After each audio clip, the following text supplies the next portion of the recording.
Godric Villatera's point of view. Good morning, ladies and gentlemen. Welcome to the first meeting of our newest project, Project Stella. I started and everyone clapped their hands. Some of you might not know about this, but Jasper and I took our time. Hindi po kami basta nagdesisyon lang. Ilang buwan kami nagplano at maraming bagay kaming sinisiguro at inayos, and here we are. Project Stella will be our newest show. It will be a search for the new next top model. We will search for the world for her, and there will be no favoritism. There will be no connection involved. We will work with our partners based in Paris, and it will be aired by M&V. We are glad that you are here to witness the birth of Stella, and I hope for the success of this project. Mahabang dagdag ko sa speech ko at nagpakawala ng profesional ng ngiti bago bumaba muli sa podium para bigyan daan sa pagsasalita si Jasper. I patted his shoulder, but he subtly shrugged it off. Hindi ako nagpahalata na may problema sa amin at ngumiti at nakipagkamay sa mga bisita bago bumalik sa pwesto ko. Project Stella will be our biggest model search if ever. Ang total na budget namin para sa nasabing project ay 100 milyon. Talagang gagastusan ng lahat at maging ang mga isusot ng mga models ay gagawin mismo ng mga designer sa Paris. Kaya hindi kami maaaring magkamali at lalong hindi ito pwedeng mangulelat kapag airing na. Kailangan makipagsabayan ito sa international fashion shows and projects. The winner will be our newest face and endorser. Ang layo naman talaga nito ay ang makatulong na rin sa turismo. Kukuha kami ng mga babae mula sa iba't ibang bansa na interesadong mag-audition. Mamimili ang mga judges sa top 20, down to top 10 and eventually ay top 5. 8 talo sa may iwang 5 dahil siniguradong makikilala na sila sa buong bansa at may nakatakda na ring premyo para sa kanila. Win-win situation for the hopefuls, company and for the country. Napailing na lang ako sa inasta ni Jasper. Magtampo at magalit man siya ay walang magbabago sa gagawin ko.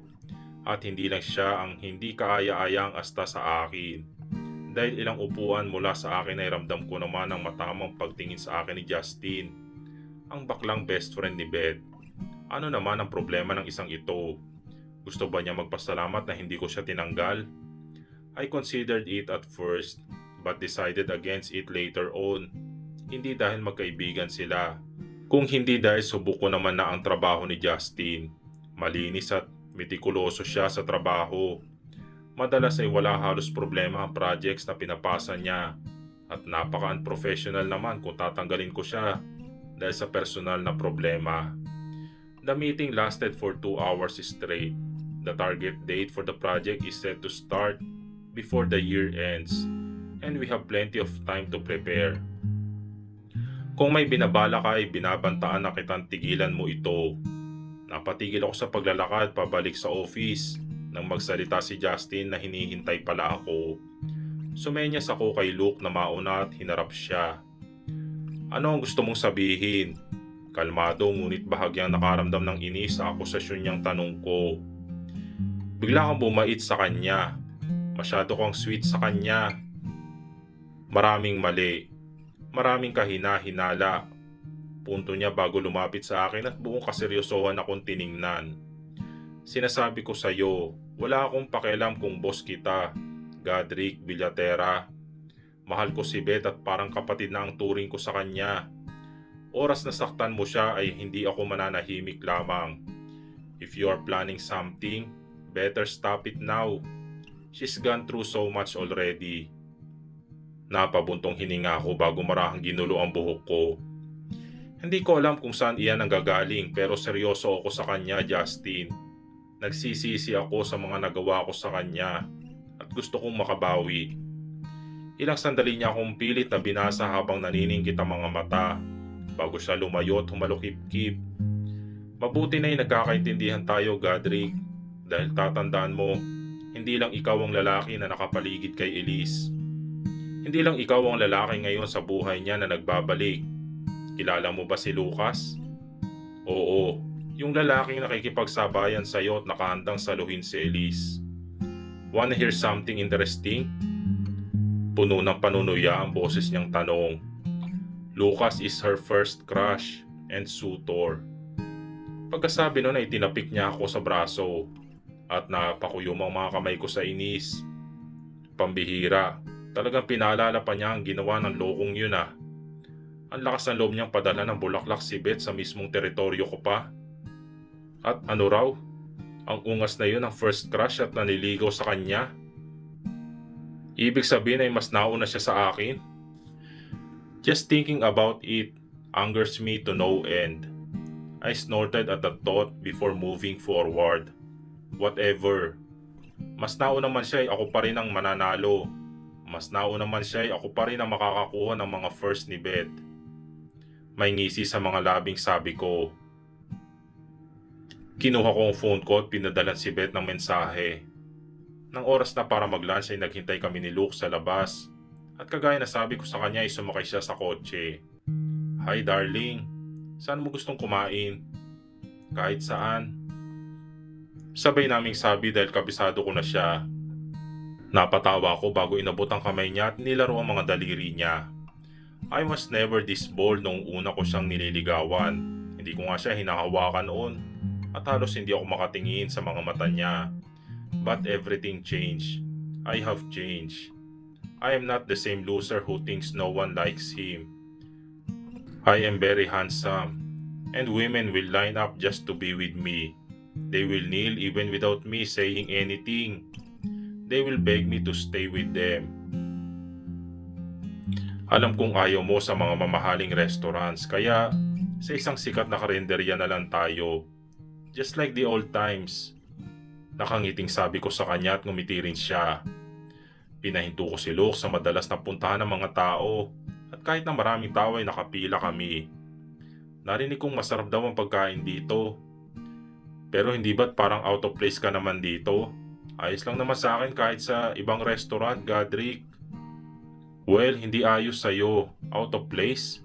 Tanda mo ba na sa ganito tayo madalas kumain nung nag-aaral pa tayo? Sa ganito nasanay ang sikmura ako noon. At hindi naman nagbago yun, Beth. Kahit saan ay pwede akong kumain. Isa pa, minsan ay gusto ko pa rin naman itong maingay ng paligid kaysa sa boring at walang kalatoy-latoy na restaurants. Ilang beses na bumuka at sumara ang bibig niya na parang isda hanggang sa natulala na lang siya habang nakatingin sa akin. Bahagya ako natawa sa itsura niya at pipisilin sana ang pisngi niya.